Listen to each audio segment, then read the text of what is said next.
এটা হচ্ছে ফরেস্ট ডিপার্টমেন্টের বোট, সুন্দরবন টাইগার রিজার্ভের অন ডিউটি বোট।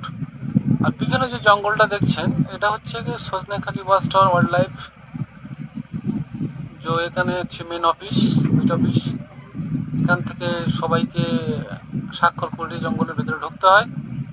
তো আজকের আপনাদের দেখাচ্ছি যেটা সজনেখালি ওয়াচ টাওয়ার।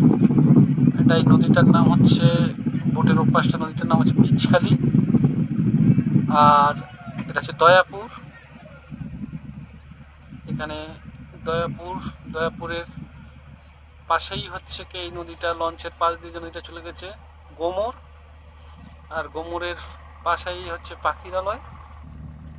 এই পাখিরালয় এটা ঘাট, এখানে সমস্ত গেস্ট নামে, এখানে লঞ্চ বোট সবই ধরে, পার্টিদেরকে নামায়, গেস্টদেরকে নামায়।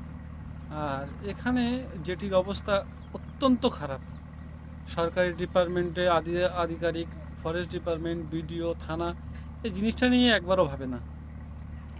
তো আপনাদের মধ্যে থেকে সবাই লাইক সাবস্ক্রাইব করবেন, যাতে সবাই দেখতে পায়, জিনিসটা জানে বোঝে যে সুন্দরবনের গেস্টরা কত কষ্ট করে, পয়সা দিয়েও কত কষ্ট করে এখানে এসে